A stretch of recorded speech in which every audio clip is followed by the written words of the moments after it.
Finding a selected card feels stressful, especially when the spectator really loses in the deck. And that's not your fault. Most card location tricks depends on the sleight of hand. This trick is based on a classical principle that has fooled magicians for generations. The card is truly lost and you can find it very easy, no sleight of hand, self-working, so let's go! This is an impossible location. We can shuffle the deck of cards like this, all of them really shuffle. Now the spectator cuts more or less half the deck, and over this half cuts in half, this half in a half. Now he chooses any packet, he can shuffle the packet, he chooses the top card, they can see it, in this case you can see it, you can see the card, yeah, you can see it, and now he squares everything. He can cut and complete as many times as he wants.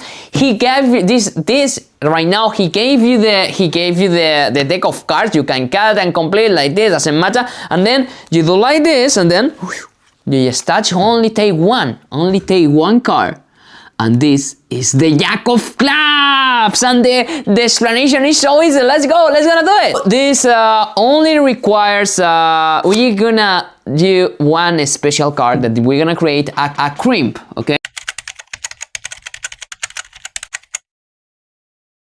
We're gonna fold the corner just a bit, okay? So you can see it here. This is gonna be the Jack of Clubs, is the crimp, that is our key. It's called the key card. It's gonna be your key card. So only fold a bit the card, okay? The corner. You have it here.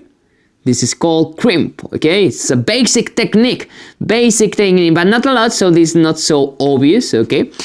Now we put this card to the bottom. Okay, the card is to the bottom. Now we can fake shuffle. We can shuffle these top cards, but keeping the Jack of Clubs. We can refold shuffle, keeping the Jack of Clubs there to the bottom, and at the same time you can see the corner there, and you can with the pinky you can still do in the corner. This is what happens. The spectator cuts half the deck, and to the left. Okay. Here we have the packet. This is our packet. This is our packet where we have the Jack of Clubs. This packet cuts in a half, and this packet in a half. Now it depends which packet they took. We're gonna do one thing or another one. If they take, we're gonna start with the second one. If they take the second one that is to the left, they can shuffle. They shuffle like this. They take the top card. Do you see it? I can see it too. And now they square, but right to left, because we want that the Jack of Clubs, the key card with the crimp, with this, is with the on top of the chosen card. And the only way to do this is squaring like this, because right now when you see the card, you can see so clearly there. You can see it like there, that you can cut above the Jack of Clubs, the Jack of Clubs keeping to the bottom, and now the spectator card is to the top. It's only seeing this, you cut, and now the spectator card is to the top, and you can find it as you want. You just can't put it, or you just can take it like this. You can cut and you say, oh, you find the card. Okay, whatever you want is your own life. How to find the card. In the video, I was doing like kind of choosing one card like this, because I cut, I see the crimp, and then I only have to spread, and I see that this is the card. This is the spectator card. Again, what happens if they choose another packet? What happens? Okay, we have always the same. We have the Jack of Clubs to the bottom and only have to cut to the left. Now this half in the left and this half to the right, because here we have the Jack of Clubs. What happens if they choose this packet, the fourth one? Very easy. It's the same. They take a shuffle, they take the top card, they see the top card, and now instead of completing the cuts from right to left, we do it to left to right, because we want this card, the Jack of Clubs, on top of the card. So we complete all like this. They can cut and complete as many times as he wants. Important, when you ask the spectator to cut and complete as many times as they want, You have to instruct him. You have to instruct him what's cutting and completing, because for us, we are magicians, we really know what's cutting and completing. But for them, they can if they can cut like this, they can destroy, they can mess it up, and we don't want that. We don't want that. So you instruct them.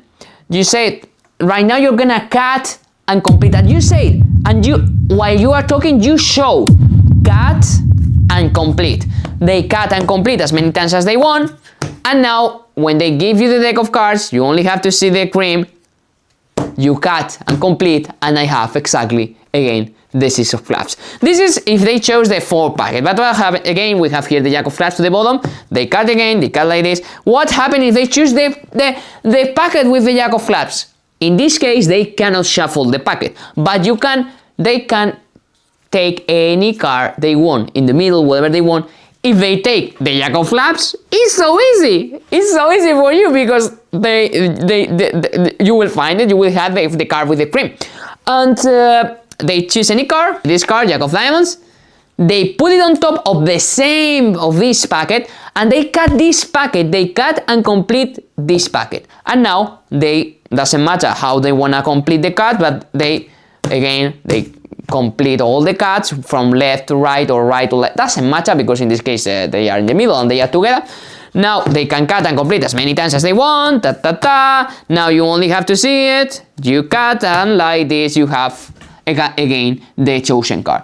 Again, we're gonna do the same. What happens if they choose the first packet? This one, the first packet. This is a combination of both three, because in this case they will shuffle the packet, and you ask the spectator to put the card, they choose any card, and you ask the spectator to put the card on top of the other 3 packets. And now it depends, because we already learned what the other packets, if they put it here, we do the left to right. If they put it here, we do right to left, and if they put it here, we cut and complete the same packet, and then they complete as, imagine they put it here, and then we have like this, they cut and complete, I cut and complete, and then you have to cut and complete like this, and you find the card. This is how you find the card, and this is an impossible way for me. I've done several times when someone gives me a deck of cards, I always do. And this is so cool, because you can do, when they give you the deck of cards, you can do it with one hand, you can do the crimp. Shh. And this is not so exaggerated, because we don't want them, and later, when they give you back when you give back the cards, you put it back, and then they cannot even notice. They don't notice, and you are not destroying the deck of cards, because also bicycle cards are really good quality, so you are not gonna destroy anything. And this is for me, this is really cool. And then when someone gives me a deck of cards, I always do this trick, because it's so cool, and you almost not touch the deck of cards, because they can do it themselves. And the only thing is, like, you cut and complete, and then you control it to the top, and you can do whatever you want. You can find it like this, you can do like as you want, but you find the card after they cut and complete as many times as they want. And it's so impossible, because they choose the card, and I love it. I love this trick. I love it.